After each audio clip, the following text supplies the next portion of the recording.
আপনি কি বাচ্চার চিকেন পক্স নিয়ে চিন্তিত? তো আপনার সালাম আলাইকুম প্রিয় দর্শকবৃন্দ, আমি আসছি মেডিকেল রিসার্চ ইনস্টিটিউট থেকে বললাম। তো সমসাময়িক একটা ডিজিজ হচ্ছে, যেমন চিকেন পক্সেরও ভ্যাকসিনও কিন্তু আছে, যারা ভ্যাকসিন নেয় ছোটো বাচ্চাদের, বিশেষ করে 2, 3, 4, 5 বছর 6 বছর এরকম অনেকেরই বসন্তকালে সাধারণত দেখা দেবে। এটা বসন্ত বলা হয়, জল বসন্ত বা চিকেন পক্স নামে পরিচিত। এটার জন্য হলে আপনারা কী করবেন? তো বাচ্চা সাধারণত র্যাশ করতে পারে, গায়ে জ্বর থাকতে পারে, কাশি থাকতে পারে, সাথে এই সিমটমগুলো থাকবে। এটা যদি থাকে আমরা কি করব, যে গায়ে যে চিকেন পক্স যদি উঠে, যে জল বসন্ত, এর মধ্যে আমরা এই ভাইরাক্স AC ক্রিম এটা আমরা লাগাবো, ঠিক আছে, গায়ের মধ্যে। তো তার আগে পরিষ্কার কুসুম পানি দিয়ে গা মুছে ফেলতে হবে।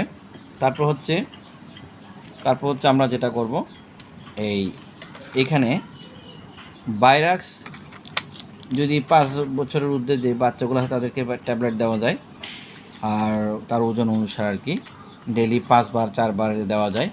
আর যদি বাচ্চা শিশু 3 বছর থেকে নিচে হয় তাহলে আমরা এই যে সিরাপ দিতে পারবো, সিরাপ দিয়ে 1 চামচ বা ডেইলি 4 বার 5 বার করে দেওয়া যাবে।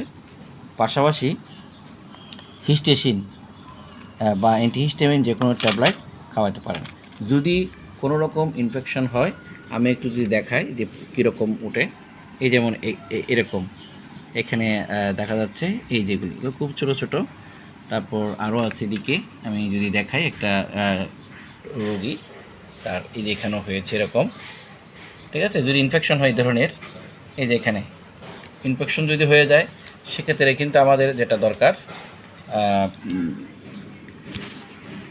আর যদি এই ভাইরাক্স ক্রিমটা যদি পাওয়া না যায়, তাহলে এখানে আছে ক্যালামিলান লোশন।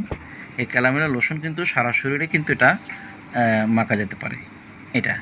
এটা খুবই ইম্পর্টেন্ট।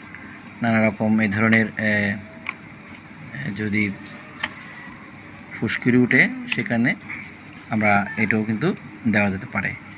এরপর হচ্ছে যদি ইনফেকশন হয়, সেকেন্ডারি ইনফেকশন হলে ফ্লুকোলক্সাসিন এটা কিন্তু দেওয়া যাবে তার বয়স এবং মাত্রা অনুসারে, এটা কিন্তু দেওয়া যাবে। এখানে প্রাপ্তবয়স্কর কথাও বলা আছে। প্রাপ্তবয়স্ক হলে 2 চামচ করে 4 বার, খাওয়ার আধা ঘন্টা থেকে 1 ঘন্টা পূর্বে। তারপর শিশু হচ্ছে 2 থেকে 10 বছর পর্যন্ত, যেটা 1 চামচ করে দিনে 4 বার পর্যন্ত এটা দেওয়া যেতে পারে। তো এটা মাঝারি থেকে মৃদু যদি ইনফেকশন হয়। যদি অতিমাত্রায় ইনফেকশন হয়, আমরা স্যাপা ক্লেপ যে 125 এটা দিতে পারি বাচ্চাদের জন্য। 125 হচ্ছে স্যাপা ক্লেপ, এটা কিন্তু দিন 2 বেলা দেওয়া যেতে পারে যদি বেশি ইনফেক্টেড হয় আর কি, সেক্ষেত্রে। আর এগুলো কখনো নখ দিয়ে আঁচড়ানো যাবে না, বা সুচ দিয়ে ফোটানো যাবে না। ফুটলে কিন্তু তার বড় ধরনের ইনফেকশন হওয়ার সম্ভাবনা থাকবে। তো এই ছিল আমাদের আজকের বিষয়। সতর্ক থাকবেন সবাই। বাচ্চাদেরকে এখন সানের তাপমাত্রা ইন্টেন্সিটি বেশি, রোদ্রে যাতে তারা না যায় সেইভাবে খেয়াল রাখতে হবে। বিশেষ করে এই রোগ তো ভাইরাস একজন থেকে আরেকজন ছড়ায়, বিশেষ করে স্কুলগামী ছাত্রছাত্রীদের বেশি এটা হয়ে থাকে। ধন্যবাদ সবাই, ভালো থাকবে, আল্লাহ হাফেজ।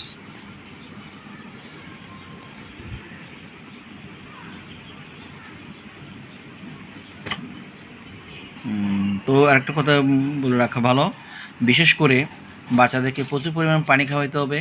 প্রোটিন জাতীয় দুধ, ডিম, ডাল, আমিষ জাতীয় বেশি খাওয়াইতে হবে, যেন অ্যান্টিবডি কম থাকতো সেজন্য।